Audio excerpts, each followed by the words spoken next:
কিসের ক্ষমতা, কিসের এত পাওয়ার দেখান আপনি? আপনার হাতে থাকতে পারে 40টা পুলিশ, আপনার হাতে থাকতে পারে একটা জেলার দায়িত্ব, কিন্তু কবরে গেলে কোনো পুলিশ কাজে লাগবে না, কোনো জেলার দায়িত্ব লাগবে না। স্যালুট দিয়ে পুলিশ কবরের আযাব বন্ধ করা যাবে না। আপনি মনে করেন রাস্তায় চলেন, পুলিশ আপনার স্যালুট দেয়, আর আপনি ব্যাঙের মতন ভুলে মনে করেন কত বড় একটা হয়ে গেছি। ফোলা ব্যাঙ কবরে যেয়ে দেখো।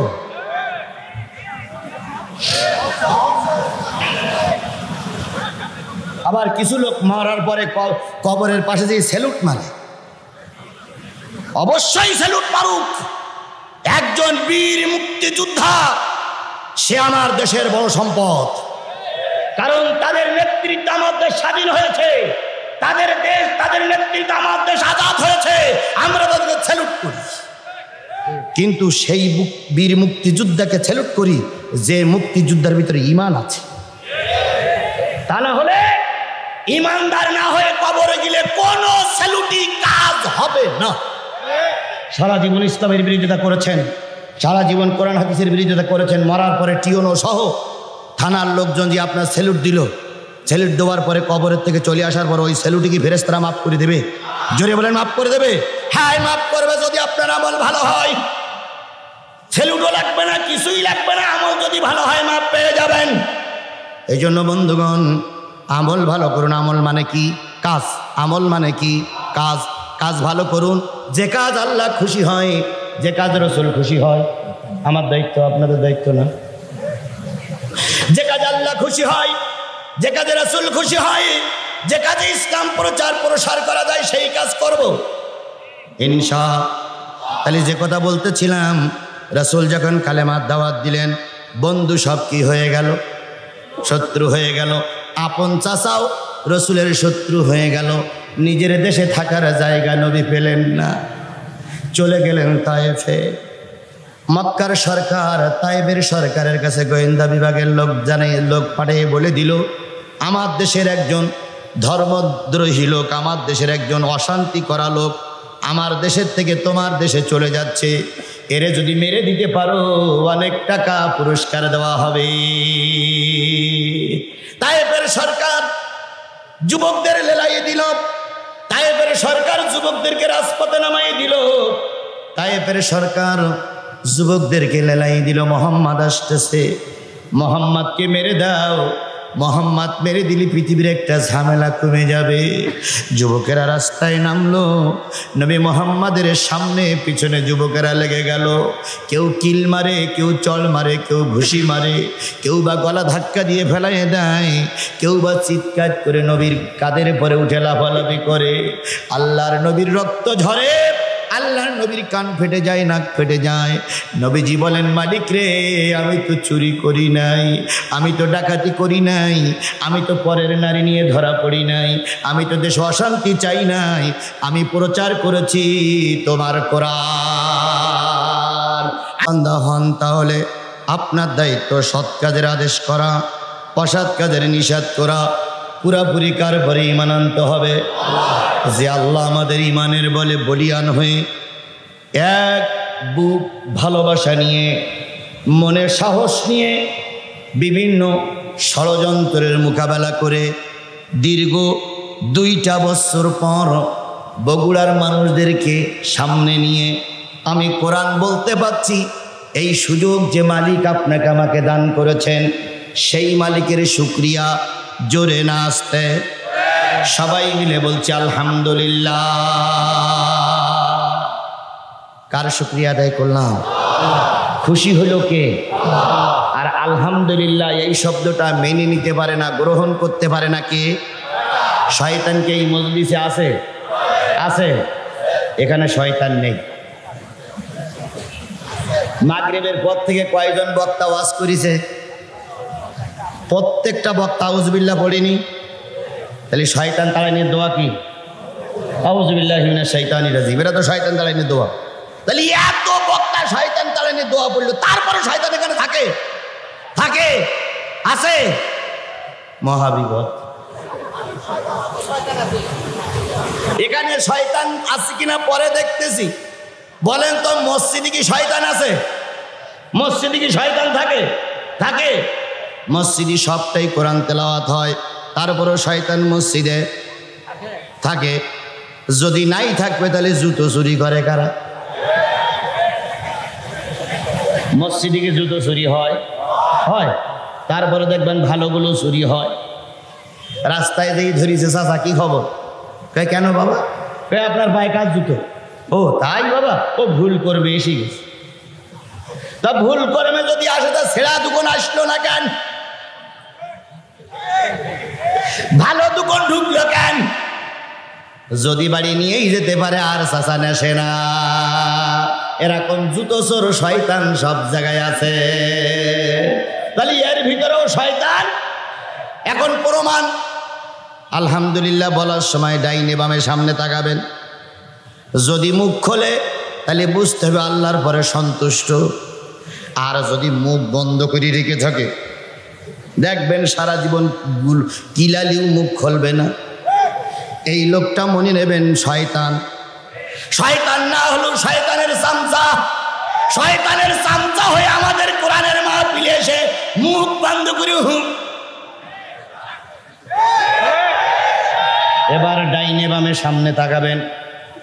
আলহামদুলিল্লাহ বলার পরে যদি মুখ না খোলে, হাত কান ধরে উঁচু করে বলবেন হুজুর এই সেই লোক, পাওয়া গেছে। পারবেন? তাহলে এবার জোরে সরে সবাই মিলে আল্লাহর খুশি করার জন্য একসাথে এক বাক্যে বলছি আলহামদুলিল্লাহ। এবার ঠিক আছে, কিছুটা হয়েছে। সব প্রশংসা তোমার আল্লাহ, তুমি প্রভু নিখিলের, তুমি রহমান, তুমি যে রহিম, মালিক রোজ মহাশরে।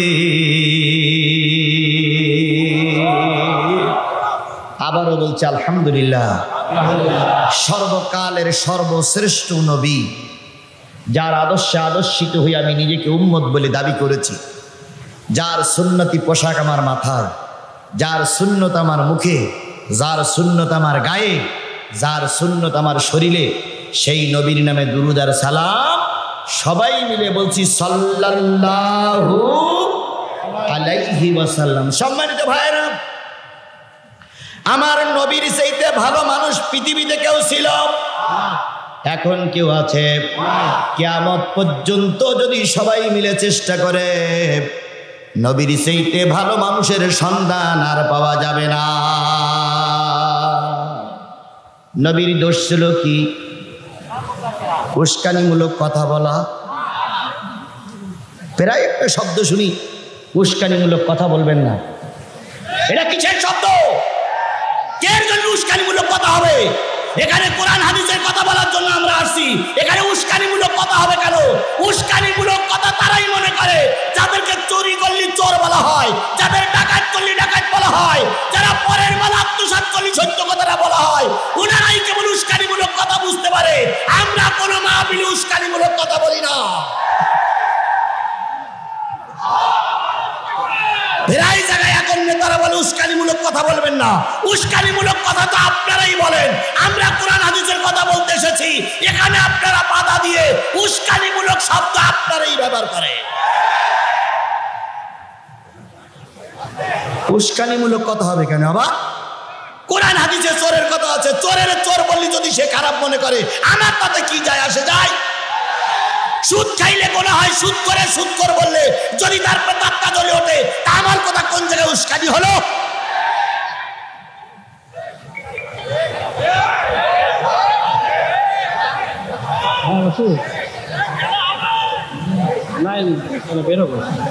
আমার ভাইরা, নবী কখনো কারোর ক্ষতি করার নিয়ত করেন নাই। নবীর দাওয়াত ছিল কালেমার দাওয়াত। কথা বলেন ঠিক না বেঠিক? আর এই কালেমার দাওয়াত যারাই মেনে নিতে পারেনি, তাদের কাছেই নবী খারাপ ছিল। অথচ নবীর চাইতে ভালো মানুষ আর পৃথিবীতে কেউ ছিল? ওয়া ইন্নাকা লাআলা খুলুকিন আযীম। নবী গো, আমি আপনাকে উত্তম চরিত্রের অধিকারী বানাইছি। নবীর চাইতে উত্তম চরিত্রবান মানুষ আর সমাজে কেউ? নবী কি রাজনীতি করেছেন? নবী কি সমাজনীতি করেছেন? নবী কি সেনানায়ক ছিল? নবী কি চিকিৎসক ছিল? নবী কি আদর্শ পারিবারিক নেতা ছিল? নবী কি আদর্শবান বাবা ছিল? নবী কি আদর্শবান স্বামী ছিল? তাহলে সেই নবীর থেকে শিক্ষা নিয়ে জীবন গড়ো। তোমার জীবনটা হবে জান্নাতি জীবন। নবী বাদ দিয়ে এখন ধরেছ ব্রাজিল, নবী বাদ দিয়ে এখন ধরেছ আর্জেন্টিনা। তোমার গায়ে থাকার দরকার ছিল নবীর পোশাক, তা না হয়ে তোমার গায়ে উঠেছে এখন আর্জেন্টিনার পোশাক। তুমি আর্জেন্টিনার উম্মত, তুমি নবীর উম্মত না। মান তাশাব্বা বিকওমিন ফাহুয়া মিনহু। যেই জাতির সঙ্গে যেই জাতির ওঠা বসা, যেই জাতিরে সবচেয়ে বেশি অন্তর দিয়ে ভালোবাসবা, ওই জাতির সঙ্গে হয় জান্নাত নয় জাহান্নাম। নবীজি কালেমা দাওয়াত দেওয়া শুরু করলেন। যারা নবীজিকে ভালো বলতো, যারা নবীকে সাদিক বলতো, যারা নবীকে মাহবুব বলতো, যারা নবীকে প্রিয়তম লোক বলতো, তারা সব খেপে গেল। মোহাম্মদ আর যাই করো, দেশে দেশে বিদ্বেষমূলক কথা বলো না। ভালো করে বসবেন, দেশে বিদ্বেষমূলক কথা বলো না। নবীজি বললেন বিদ্বেষমূলক কথা কোনটি? কয় আমরা শান্তিপূর্ণভাবে দেবদেবীর পূজা করতেছি, তুমি যে কালেমার দাওয়াত দিচ্ছ এতেই তো বিদ্বেষ ছড়াচ্ছে। আজকেও আমরা দেখতে চাই যখন এই হক কথা বলা হয়, কিছু লোক এইটারে ভাঙাইয়ে ভুঙিয়ে পেস্কাইয়ে বিদ্বেষমূলক কথায় রূপান্তরিত করে দেয়। আমরাও তো শান্তি চাই, আমরাও তো মরতে চাই, কবরে তো আমাদেরও যেতে হবে। বন্ধুগণ, একটা জিনিস মঞ্চে যারা বসে আছেন, নিচে যারা বসে আছেন, জীবনটারে কোরআনের রঙে রঙিন করুন। চিরকাল কারো দালালি করে, চিরকাল মাতবারি করে দুনিয়ায় থাকা যাবে না।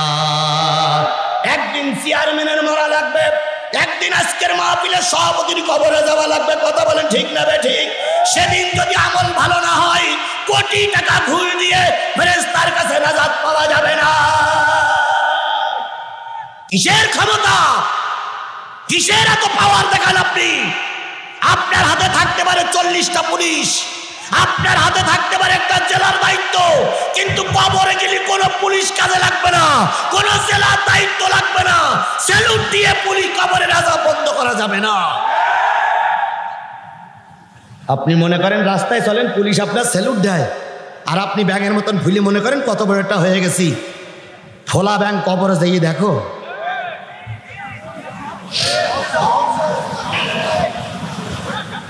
আবার কিছু লোক মারার পরে কবরের পাশে যে স্যালুট মারে। অবশ্যই স্যালুট মারুক। একজন বীর মুক্তিযোদ্ধা, সে আমার দেশের বড় সম্পদ। কারণ তাদের নেতৃত্বে আমার দেশ স্বাধীন হয়েছে, তাদের দেশ, তাদের নেতৃত্বে আমার দেশ আজাদ হয়েছে। আমরা তাদেরকে স্যালুট করি, কিন্তু সেই বীর মুক্তিযোদ্ধাকে স্যালুট করি যে মুক্তিযোদ্ধার ভিতরে ঈমান আছে। তা না হলে ইমানদার না হয়ে কবরে গেলে কোনো স্যালুটি কাজ হবে না। সারা জীবন ইসলামের বিরোধিতা করেছেন, সারা জীবন কোরআন হাদিসের বিরোধিতা করেছেন, মরার পরে টিওনো সহ থানার লোকজন যে আপনার স্যালুট দিল, স্যালুট দেওয়ার পরে কবরের থেকে চলে আসার পর ওই স্যালুটি কি ফেরেশতারা মাফ করে দেবে? জোরে বলেন, মাফ করে দেবে?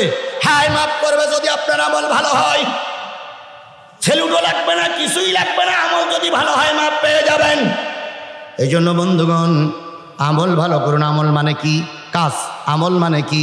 কাজ। কাজ ভালো করুন, যে কাজ আল্লাহ খুশি হয়, যে কাজ রাসূল খুশি হয়। আমার দায়িত্ব, আপনাদের দায়িত্ব না। যে কাজ আল্লাহ খুশি হয়, যে কাজে রাসূল খুশি হয়, যে কাজে ইসলাম প্রচার প্রসার করা যায়, সেই কাজ করব ইনশাআল্লাহ।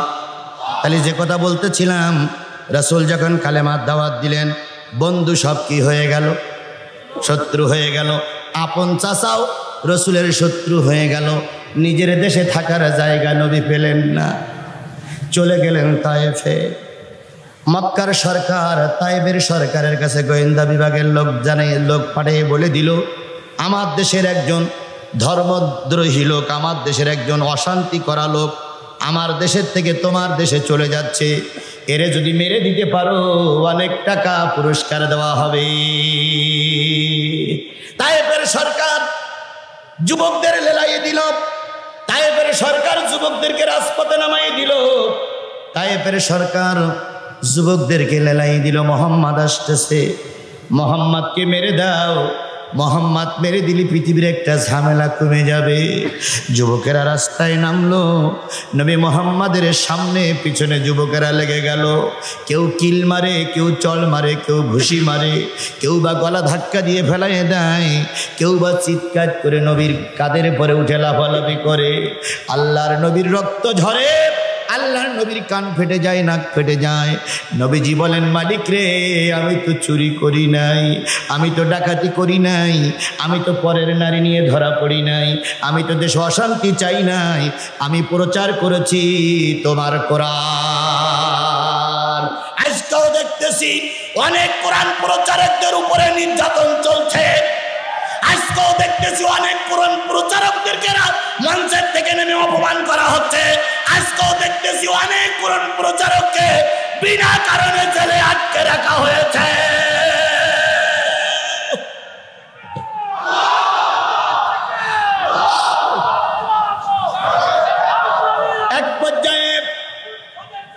এক পর্যায়ে কাফিররা খেপে যে তীর কি বলে পাথর মারতে শুরু করলো।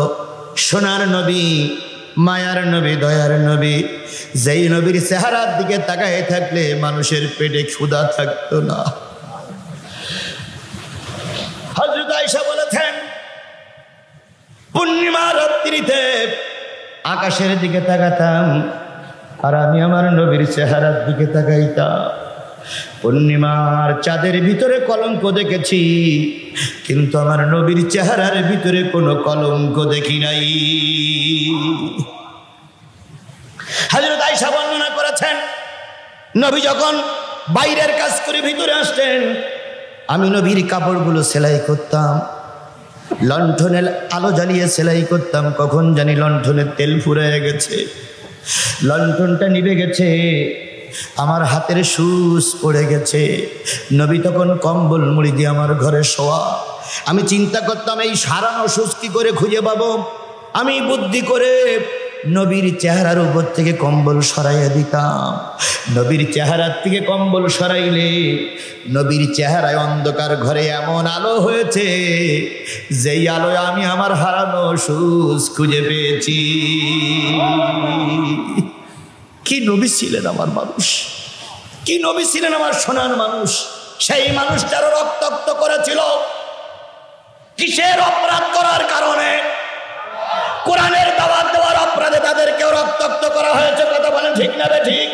আজও দেখতেছি কোরআনের কথা বলার কারণে কিছু মানুষকে রাজপথে জীবন দিতে হচ্ছে, কিছু মানুষকে ফাঁসির কাছে ঝুলতে হচ্ছে, কিছু মানুষকে বিনা বিচারে জেল খাটতে হচ্ছে।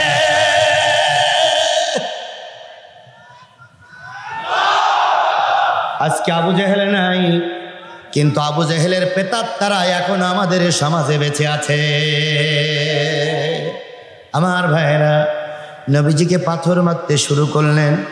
নবীজি যায়েদকে বললেন, যায়েদ, একসঙ্গে দুইজন মারা যাবে না, তাহলে লাশ নেবার লোক খুঁজে পাওয়া যাবে না, তুমি একটু দূরে সরে যাও, ওরা আমাকে যত পারে মারুক।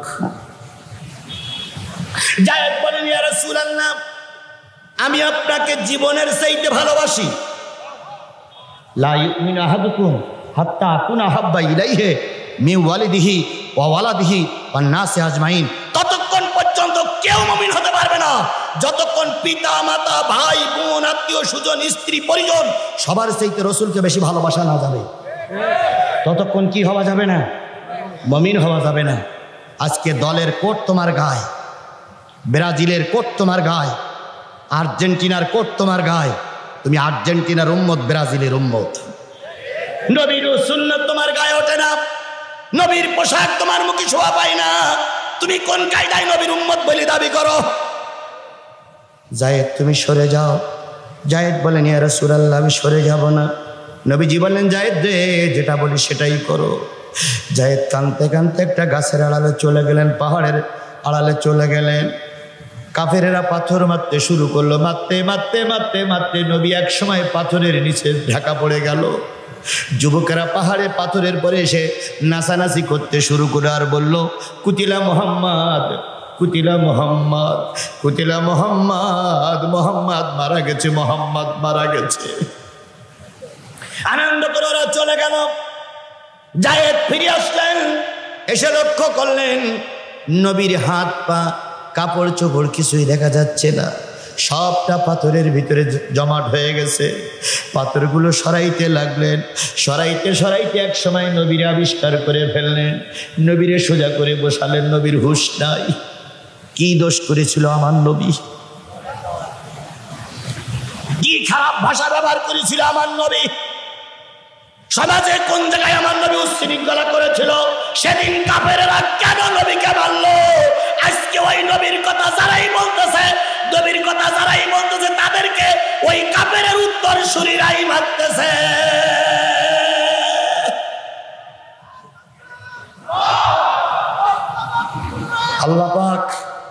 আল্লাহ পাক বোঝা তৌফিক দিক। জায়েদ নবীকে কাঁধে করে বসালেন। নবীর চোখে রক্ত, নবীর মুখে রক্ত, নবীর শরীরে রক্ত। জায়েদ চেটে চেটে রক্তগুলো পরিষ্কার করলেন। কিছুক্ষণ পরে নবী আস্তে করে চোখ দুটো আলগা করলেন। জায়েদ বলেন, ইয়া রাসূলুল্লাহ, ওরা আপনাকে খুবই কষ্ট দিয়েছে, তাই নয়? নবী বললেন, জায়েদ এখন কোন সময় চলতেছে? ইয়া রাসূলুল্লাহ, এখন আসরের সময় চলতেছে, বেলা প্রায় পাটে বসার মতন হয়ে গেছে। নবীজি বললেন, জায়েদ রে, একটা ওয়াক্তের নামাজ মনে হয় কাজা হয়ে যাচ্ছে রে জায়েদ, দেখো তো একটু উজুর পানির ব্যবস্থা করা যায় কিনা। হযরত জায়েদ বলেন, আমি নবীকে পাথরের পাহাড়ের গায়ে হেলান দিয়ে বসাই দিয়ে পানির তলাশ করতে বাহির হলাম। কিছুক্ষণ পরে পানি নিয়ে ফিরে আসলাম। নবীর মুখমণ্ডল ধৌত করাই দিলাম, নবীজির হাত ধোয়াই দিলাম, নবীজির মাথা মাসা করাই দিলাম। তার আগে নবী বলতেছে, জায়েদ রে, জাতওয়াতের পথে কাফেরদের কি তুমি কোনো জায়গায় দেখেছো? কই, ইয়া রাসূলুল্লাহ, কেন? কই, আমি যে মার খেয়েছি, আরেকটা বার যদি ওরা এসে আমার পরে আঘাত করে, আমার মনে হয় আমি আর বাঁচব না। কি কষ্ট করে আমার নবী দিন প্রচার করেছে, আর তুমি মামার বাড়ির মতন ইসলাম পেয়েছো, মুসলমান রূপে দাবি করছো। আল্লাহ রসুল দিনের দাওয়াত দিতে তায়েফে মার খেলো, উহুদে মার খেলো, নিজের দেশ ছাড়লো, আর তুমি আর আমি দাওয়াত দিয়ে পেট ভরিয়ে পকেট ভরিয়ে মাছের মাথা গোশ খেয়ে গিয়ে বুড়ি লতাই বাড়ি যাচ্ছি।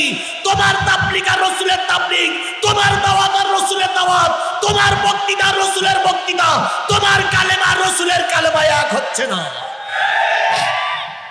তোমার দাওয়াত আমার দাওয়াত, নেই দাওয়াতে মিল, তোমার কিতাব আমার কিতাব, নেই আবার মিল।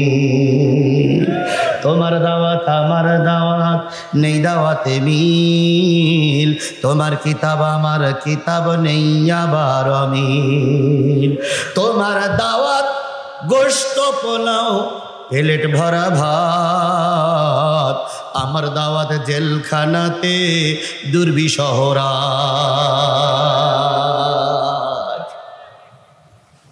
আমার ভাইয়েরা, নবীজি উজু করলেন, আসরের সালাত আদায় করলেন। আদায় করার পরে নবীজি যখন চুপচাপ বসা, জিবরিল এসে সালাম দিলেন, আসসালামু আলাইকুম ইয়া রাসূলুল্লাহ। নবীজি বলেন, ওয়ালাইকুম আসসালাম ইয়া রাসূলুল্লাহ। আপনার আহতর দৃশ্য দেখে আসমানের ফেরেশতারা কাঁদতেছে, ফেরেশতাদের চোখে পানি, তারা আফসোস করতেছে, ইয়া রাসূলুল্লাহ, আপনার এই দৃশ্য দেখে সমস্ত ফেরেশতারা একজোট হয়ে গোটা তায়েফের বড় বড় পাহাড়গুলো সব মাথার পরে নিয়ে দাঁড়িয়ে আছে। একবার হুকুম করলেই সবগুলোরে ফিসে ডালা করে দেওয়া হবে। কেমন নবী আমার ছিলেন, কেমন দয়া ভরা মায়া ভরা নবী আমার ছিলেন। নবী বললেন, জিবরাইল, সব মানুষগুলো যদি মারা যায়, কালেমার দাওয়াত কার কাছে শোনাবো? ওদেরকে আমি মাফ করে দিলাম। আল্লাহরে বলো আল্লাহ যেন রাগ না করে, আল্লাহও যেন ওদের মাফ করে দেয়। সেই নবী আমার নবী, আপনার নবী, কথা বলে ঠিক না বেটি? সেই নবীর নামে প্রাণ ঢালা দুরূদ আর সালাম সকলে মিলে বলছি সাল্লাল্লাহু আলাইহি ওয়াসাল্লাম। সম্মানিত ভাইরা, আমরা বলতে এসেছি কি? আমি সূরা কমারের 27 নম্বর পারা, সূরা কমারের 3টা আয়াত তেলাওয়াত করেছি। 3টা আয়াতের পরে ভিত্তি করে কিছুক্ষণ কথা বলবো। আপনারা কি আমার সঙ্গে শেষ পর্যন্ত থাকতে রাজি আছেন? সবাই থাকতে রাজি আছেন?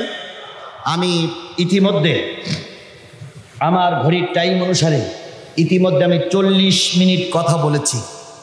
40 মিনিটের ভিতরে একবারও সরকারের বিরুদ্ধে কোনো কথা বলেছি? তাহলে আপনারা এ কথা কেন বলেন যে হুজুর রাজনীতি করবেন না? এ কথাগুলো না বলাই ভালো, এ কথাগুলো না বলাই ভালো। বারবার একটা কথা আগেও বলেছি, এখনো বলতেছি, এমন কোনো কথা বলবেন না যাতে করে জাতি কষ্ট পায়। এটা আওয়ামী লীগের দেশ, বিএনপির দেশ, জাতীয় পার্টির দেশ, জামাত ইসলামের দেশ। এখানে আমরা বাইরের থেকে পাসপোর্ট করে আসিনি। আপনি একটা দল করেন, চেয়ারম্যান সাহেব একটা দল করে, আমার ভাই একজন মাওলানা তিনি একটা দল করে, পাশের এক নেতা বসেছেন তিনি একটা দল করে, করতেই পারে, কিন্তু দেশটা তো আমাদের, দেশটা তো আমাদের। সরাও সরাও সরাও, দেশটা তো আমাদের। কথা বলেন ঠিক না ঠিক? আমরা যে যাই করি দেশের বিরোধী নই, আমরা যে যাই করি দেশের উন্নয়নের পক্ষে কথা বলেন ঠিক না ঠিক? সুতরাং আমরা যদি আরো 1 ঘন্টা সময় কথা বলি, আপনারা কি কথাগুলো শুনতে রাজি আছেন? সবাই রাজি আছেন? কারা কারা রাজি আছেন 2 হাত তুলে মালিকের দেখান।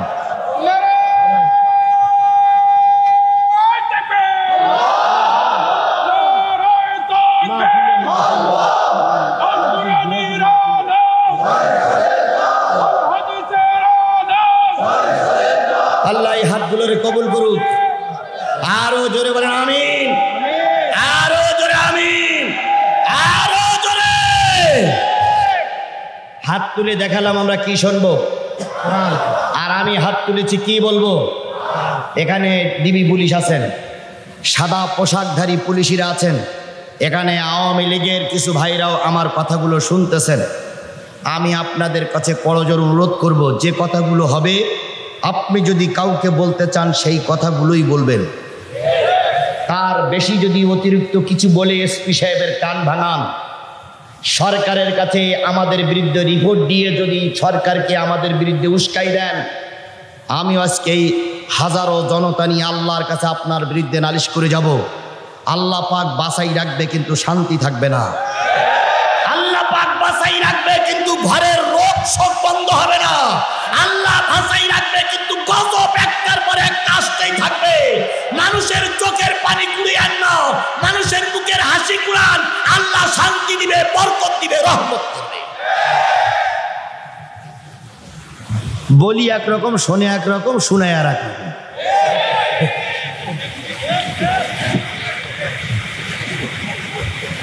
চোরের কথা বললি ওনারা মনে করে আমাদের বলতেছে, ডাকাতির কথা মনে করি বললো ওনাদের বলতে। ডাকাতির কথা বললি আপনারা ভালো লোক, তাই এত পিত্তি জ্বালা করে কেন আপনাদের?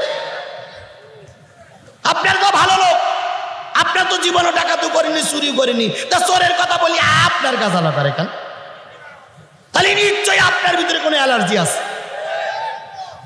যাদের চুলকানির ব্যায়াম তারা কিন্তু ইলিশ মাছ খাওয়া লাগে না, ইলিশ মাছ দেখলেই চুলকায়। যাদের চুলকনি রোগ আছে তারা জিহাদি দেখলেই চুলকনি শুরু করে, মনে করে আজকেই মনে হয় ফাটাফাটি হয়ে যাবে। আপনি দীর্ঘ 50টা বছর এখানে রাজনীতি করতেছেন, 50টা বছর রাজনীতি করে আপনি একটা প্ল্যাটফর্ম তৈরি করেছেন, আর আমি 1.5 ঘন্টা আলোচনা করি সব প্ল্যাটফর্ম নষ্ট করে গেলাম। তাহলে আপনি কি 50 বছর ঘোড়ার ঘাস কেটেছেন? আপনি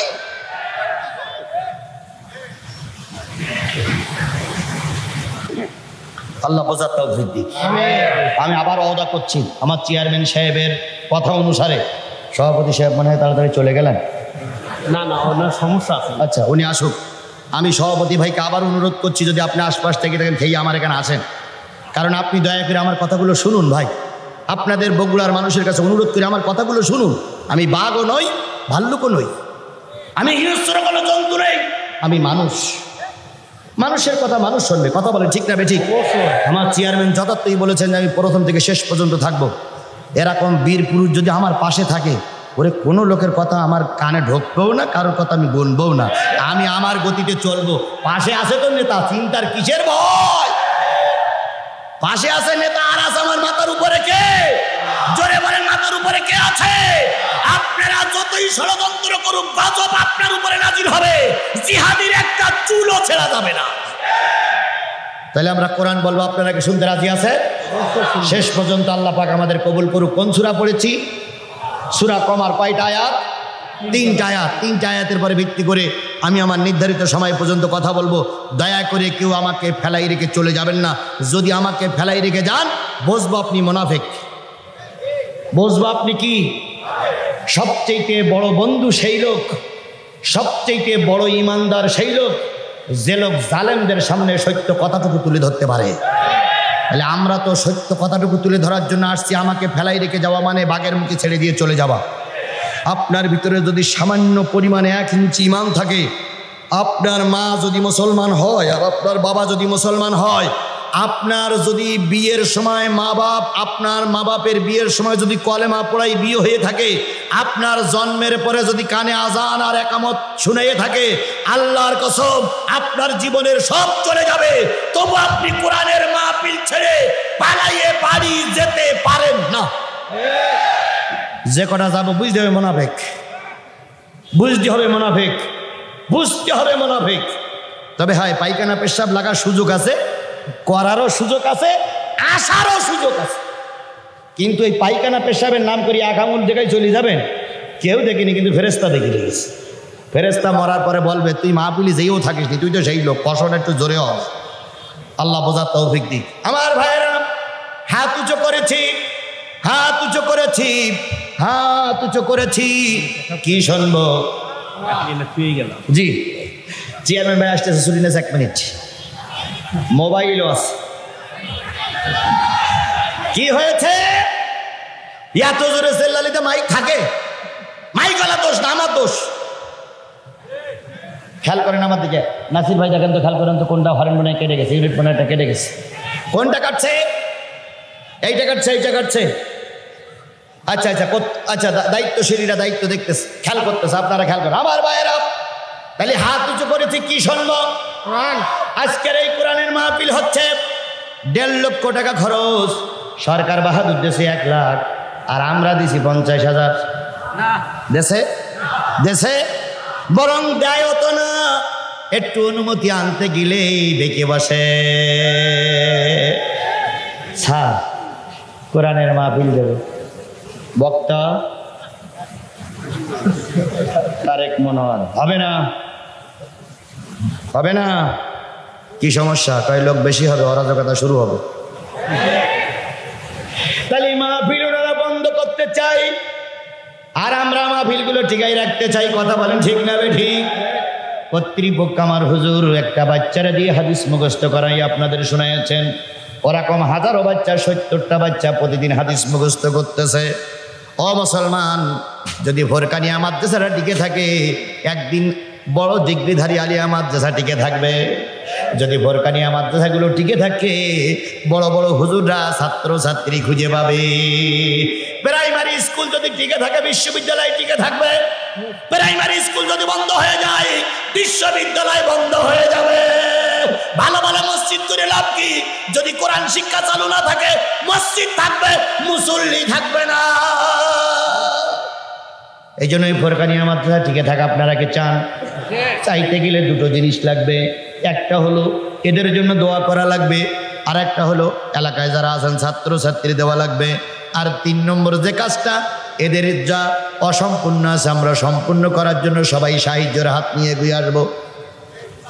যারা হাত তুলেছিলেন পকেটে কি টাকা নিয়ে আসছেন? আপনারা জানেন জিহাদির মাহফিলে গেলে কি দেওয়া লাগে, টাকা দেওয়া লাগে, এটা আপনারাই সবাই জানেন। তাহলে এখন যদি দাবি করি ভাই 20টা টাকা দিতে হবে, দিতে কি পারবেন?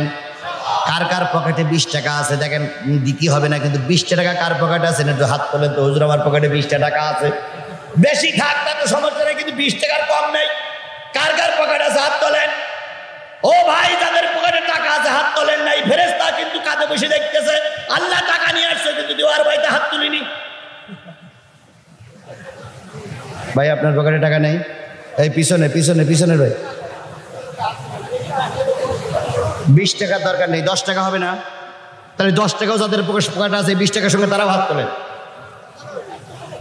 মাশাআল্লাহ, ওপরে 50, 100, 200, 500 যার যা সমর্থগুলো দেবেন সবাই এই হাতগুলো পকেটে ঢুকান। সবাই হাত দেন, আমি পকেটে হাত দিচ্ছি, সবাই হাত দেন, সবাই হাত দেন, ব্যাগ যাবে, সবাই হাত দেন, সবাই হাত দেন, পকেটে হাত দেন, সবাই দেন, সবাই পকেটে হাত দেন, সবাই পকেটে হাত দেন।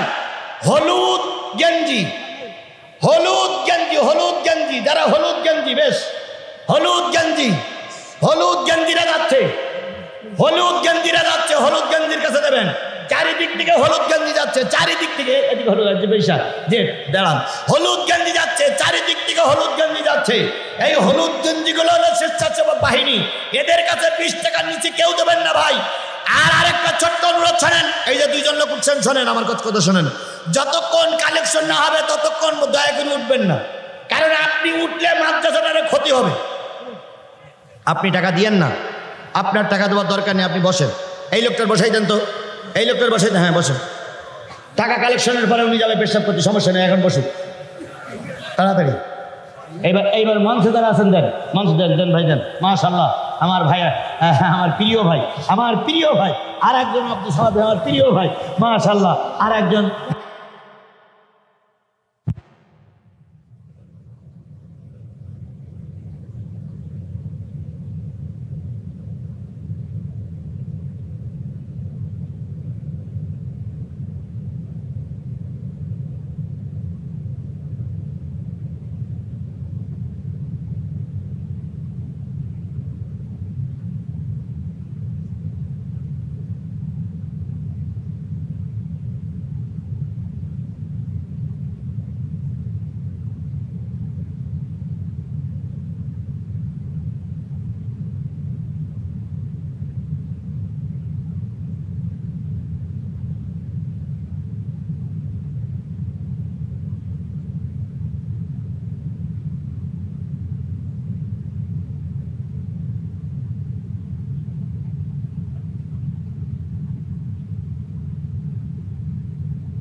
হচ্ছে? হায় হায়, আচ্ছা আব্বা জানেরা, এরা কিন্তু 20। এই মাদ্রাসার টাকা আমি কষ্ট করে উঠাই দিলাম, একটা টাকাও যদি তসরুফ হয় সারাটা জীবন কানবা, সারাটা জীবন দুঃখ করবা, সারাটা জীবন ডাক্তারের কাছে যাবা, রোগ ভালো হবে না। এই জন্য একটা টাকাও যেন মাদ্রাসার টাকা তসরুফ না হয়, সব জমা দাও। আমার ভাইয়েরা, যে সময় বগুড়ায় ওয়াজ করতেছি সেই সময় আলেম ওলামাদের অবস্থা ভালো না খারাপ? জোরে বলেন, ভালো না খারাপ? আমিও জানি আমার অবস্থা ভালো না। আমার পায়ে পায়ে শত্রু, মাথার উপরে শত্রু, খাটের নিচে শত্রু বসে আছে, ডাইনে শত্রু বামে শত্রু। তারপরও আমি কথাগুলো বলেই যাচ্ছি। প্রশ্ন আসতে পারে, হুজুর এত রিস্ক নেওয়ার দরকার কি আছে না? তারপরে কিছু কিছু বক্তারাও আমাকে ফোন করে বলে, ভাই সবাই নীরব হয়ে গেছে, আপনি একলাই ময়দানে চেল্লাই কি করবেন? আমি জানি বগুড়ার মুসলমানেরা, আমি জানি আমি একা একা চেষ্টা করে হয়তো কোনো কাজ হবে না, হওয়া সম্ভব নয়। তবে সবাই বিপদে, দেশ এখন মহাসংকটের দিকে চলে যাচ্ছে। আমি চুপ করে বসে বসে দেখি কি করে। আমি জানি যে কোনো মুহূর্তে আমার আরো বড় বিপদ আসতে পারে, অত আমার দুঃখ নাই। কি হ্যাঁ নিয়ে যাক, না না ওনার নিয়ে যাক, আমার মনে এত আমার মনে দুঃখ নাই। আমি শুধু বলতে চাই, আল্লাহ যতদিনে বাঁচাই রেখো, হকের পথে বাঁচাই রেখো। এই কথা আমি কেন বলি? আল্লাহ নিজেই বলতেছেন, ইন্নাল্লাযীনা ইয়াকতুমুনা মা আনজালাল্লাহু মিনাল কিতাব ওয়া ইয়াশতারুনা বিহি সামানান কলিলা উলাইকা মা ইয়াকুলুনা ফি বুতুনিহিম ইল্লান নার ওয়া লা ইউকাল্লিমুহুমুল্লাহু ইয়াওমাল কিয়ামাতি ওয়া লা ইউযাক্কিহিম ওয়া লাহুম আযাবুন আলীম। ইন্নাল্লাযীনা ইয়াকতুমুনা মা আনজালাল্লাহু মিনাল কিতাব, নিশ্চয়ই দেবা যারা আসমানি কিতাব গোপন করে, বিনিময়ে পেটে খায় পকেটে নেয়। পেটে খায় পকেটে নেয়, বিনিময়ে নেয়, নিয়ে গোপন করে কি? জোরে বলেন কি? উলাইকা মা ইয়াকুলুনা ফি বুতুনিহিম ইল্লান নার। আমার আল্লাহ বলেন, ওদের পেটের ভিতরে পকেটে যা নেয় আগুন ছাড়া অন্য কিছু নেয় না। আমার সম্মানিত সভাপতি, সম্মানিত প্রধান অতিথি দুইজনের কাছে আমার প্রশ্ন, আমি কোরআন বলতে এসেছি, আপনারা আমাকে ডেকে নিয়ে আসছেন। আপনারা কেউ কেউ বলতেছেন, হুজুর কথা এইভাবেই বলেন, ওইভাবেই বলেন। বললাম আপনার কথা, আমি কিন্তু খেয়ে এই মঞ্চে উঠেছি, আর কিছু টাকা আমাকে দিতেই হবে। তাহলে কোরআনের কথা দুইজনের কথা শুনে গোপন করে গেলাম, এনারা কিন্তু গোপন করতে বলেন, উদাহরণস্বরূপ বলতেছি, গোপন করেও গেলাম, পেটেও নিয়ে গেলাম, পকেটে নিয়ে গেলাম। আল্লাহ বললেন, পেটে আর পকেটে যেটা নিলে সেটা কি? আরো জোরে বলেন কি? উলাইকা মা ইয়াকুলুনা ফি বুতুনিহিম, বুতুনিহিম শব্দের অর্থ হচ্ছে পেট। তোমার পেটে যেটা ঢুকাছো আগুন, ফি বুতুনিহিম ইল্লান নার, আগুন ছাড়া অন্য কিছু ঢুকালে না। ওয়ালা ইউকাল্লিমুহুমুল্লাহু ইয়াওমাল কিয়ামাতি, কিয়ামতের দিন আমি এই বক্তার সঙ্গে কথা বলবো না, এই বক্তারে পবিত্র করা হবে না। এই বক্তার জন্য রয়েছে কঠিন আযাব। আমার সভাপতি, আমার প্রধান অতিথি সহ মঞ্চে যে সমস্ত আলেম ওলামা বসে আছেন, পিছনে যে সমস্ত নেতা নেত্রীদের নেতারা বসে আছেন, সামনে যারা পুলিশ ভাই সহ যত নেতারা বসে আছেন, ছোট ছোট চিরকুট লিখে আমার কাছে পৌঁছাইয়া দেন, নামটা লিখে দেন, ফোন নম্বরটা দিয়ে দেন। হুজুর আপনি আমরা যেভাবে বলি সেভাবেই ওয়াজ করেন, কবরে যাওয়ার পরে আমরা আপনার পক্ষে থাকবো, কিয়ামতের দিন যেদিন দোজখে দেবে আমরা আপনার সাথে থাকব। যেহেতু আপনি আমার কথা শুনে ওয়াজ করেছেন, আমরা মরার পরে আপনার সাথে থাকব। লিখে মঞ্চে জমা দেন, দেন। সে বেলায় কোনো কুসকাস পাওয়া যায় না, নইয়ে চড়ি উস্কানি, নইয়ে চড়ি উস্কানি। কথা বলার হিসাব পান না, আমরা কিচ্ছু বুঝি রে নাই না। ছেলে পিলে শুধু তোমাদের হয়, আমাদের হয় না। শুধু তোমরা বিয়ে করে বর মুখ দেখো, আমরা বোধহয় বর মুখ দেখি না।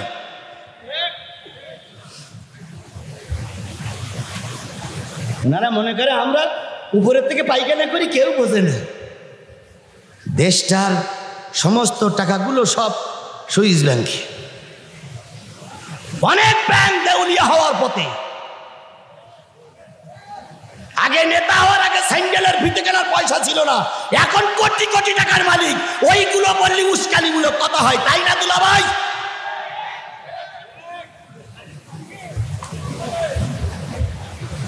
বললেও হবে, না বললেও হবে। আমি কারোর মাথা বিক্রি করে কখনো কোনো কাজ করিনি। এখন প্রায় জায়গায় শোনা যায় খেলা হবে, তাই না? রাজনৈতিক নেতারাও মঞ্চ উঠে বলে খেলা হবে, বিরোধী দলের নেতারাও মঞ্চ উঠে বলে কি হবে? খেলা হবে। এই কথাটা পরিহার করে চলুন। কিসের খেলা হবে? খেলা করতে গেলে দুই পক্ষ লাগে, এক পক্ষ সারা এই 12-14 বছর এক পক্ষ খেলে যাচ্ছে, আমাদের রাস্তায় নামতে যাচ্ছে না। কিসের খেলা হবে?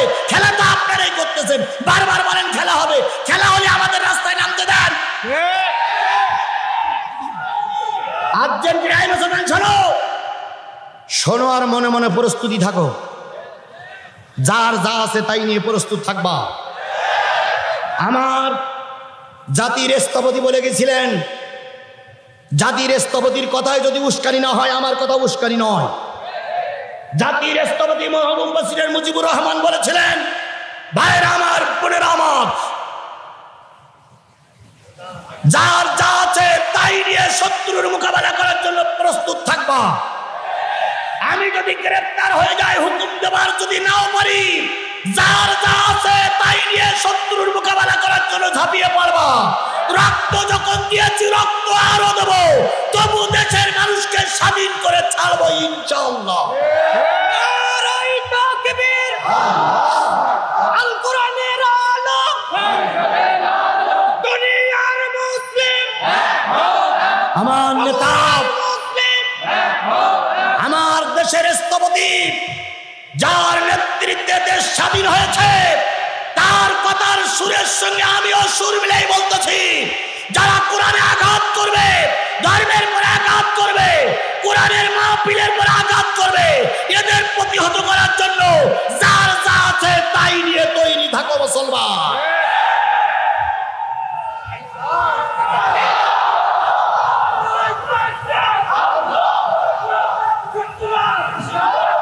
আমার ভাইরা,